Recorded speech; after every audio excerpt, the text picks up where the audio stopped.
Let's move from the northwest and take you now to Protea North in Soweto, where residents there are demanding answers over what they call prolonged electricity cuts.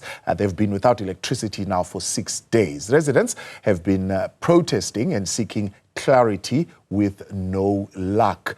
Our Ziniko Mhlaba is on the ground there for us, of course, bringing us the latest. Ziniko, what is the community saying?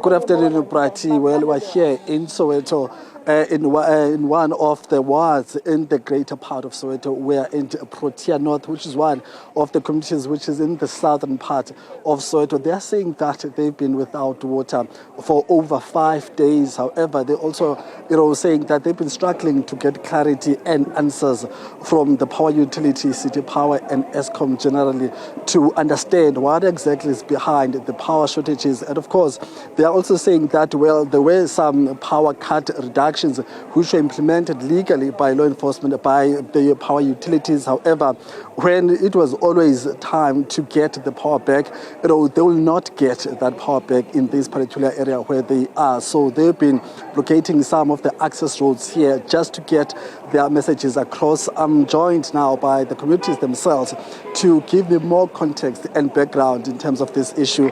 Mama Mankale Mhlaba, thank you very much for your time, sir.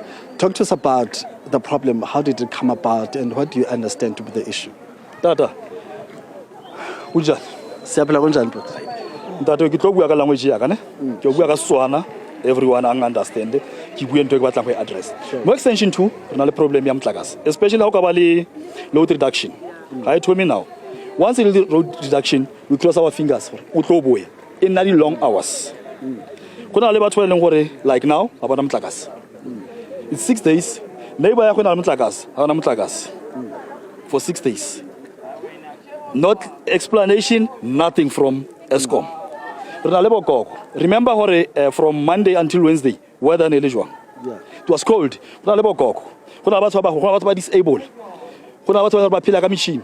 Kuna batho ba phela ka di injection. Se di batlang fridge. When there is no electricity, go batho ba itseng, they must die. Yeah. No clarity from Eskom. No one o tlanga tla no. Ke tlo checka for okay, where is the fault? What happened? Then Alife maybe guarantee okay. Maybe after 10 days I will come and fix it. Yeah. No one. Okay. There's no violence. People, they just want answers. Let me bring in Upoti. Let me bring in Upoti. We are talking about 6 days, and Upoti is mentioning that even during those very cold days, you guys were out in the cold. What is Eskom saying? What are the authorities saying? Have you reached out to them? Thank you, my brother. We had a meeting, Eskom, I think about 3 or 4 weeks ago. The meeting was successful, if I may put it that way, because we were discussing the issue of load reduction and the power outages. So in that meeting, we had our ward councillor, Tatema Kapani, and we had several leaders of the community, and also the Eskom management. So what we agreed upon on that day was that from now going forward, Eskom has given us task as community that we need to come back to the community, because as much as they understand our frustrations at the power outages and load reduction, but people need to pay. And then we say, we understand that people need to pay because Eskom needs money so that they can sustain our services. However, I am so disappointed at Eskom because of we as a community, we did whatever that Eskom we came to the community, we asked them, we had several meetings with the community, and then we told them about the importance of paying electricity, and then we had to go back for the reference number so that Eskom was supposed to give us reference number so that people can start paying for electricity. Yeah. And then now we did everything, we went back to Eskom. The people back to the community, which is Eskom, they never came. Yeah. We've been trying for, it's a month now, we're trying to get hold of the managers at Eskom to come and say, people want to pay. My brother, I can tell you by now, people in Eskom are more than 2 million only in this ward only. So in this block only, yeah. But have you been able to educate the community as well, especially elders, because government does have programs in place for those who cannot afford but are senior citizens.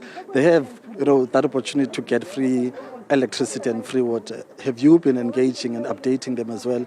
And how much are those categories affected by these power outages? My brother, you know, now my frustration, we are trying to do everything by the book.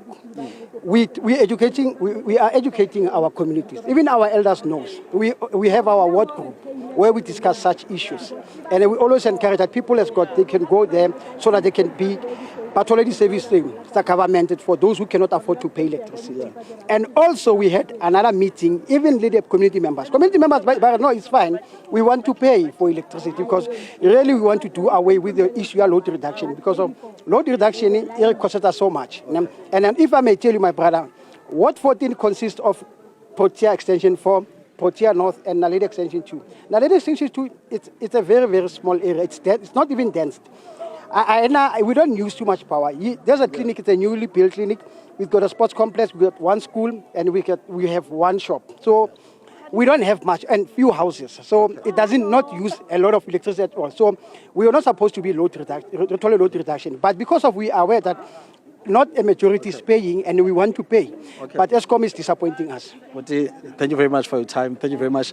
Protea, let me bring in the elders here. I'm going to try to talk Bongkhulu. Ngicela nisondeleni mama. Ngicela nisondele. So lapha ecan'kwami banibambe wena. Mama, ngicela uze ngapha mama. Akuzokhuluma mama. Izani mama, izani ukoyika, izani mama. Izani ningawi. Nantsoke. What's Joyce? Joyce masiqala thina mama. Masiqala ne. Hlakasi ona tsheka ngkhulu uku-affecta jwang le thaka tsa gago mona. Hey. Ukabua la mthaha. Hey sikwatile yasiza ubhlungu kakhulu ngale ndaba yomhlakaso osoloku ucinywa from Monday. And then especially thina abantu abaphethwa abanamathambo, siphethwa amathambo, amakubanda masigodola kakhulu sibheinelwa west. And then asazi ukuthi senze njani ngoba umhlakasi uyabhadala and njengoba siubhadala manje asasibone isidingo sokuthi ubhadale njengoba uloku ucinyiwe forever ungalayidwa manje mama ke abazukulu ekseni ba prepare kanjani ngamele base crash nenza kanjani bageza ngamanzi abandayo inkosi mama and bazogcina sebaphathwa iflu zonke lezi zinto lezo. Okay mama ndiyabulela kakhulu ne and sisovalweni ukuthi nezindlu zethu zogcina zisha ngoba silayida ngamakhandlela. Okay mama ndiyabulela kakhulu mama. Okay, all right. Thank you mama. So these are the views of some of the community leaders who've been giving us their version of the story, but at the heart of this I understand that there are ongoing conversations between the community members and also the ESCOM department and City Power here in Johannesburg. So we'll continue engaging them, but also talking to some of the local people such as businesses just to get the extent of the impact of these power outages. Zikhona, we appreciate you. Ziniko, I beg your pardon. Thank you very much for your intervention this afternoon. Ziniko Mhlaba, live for us at Protea North in Soweto.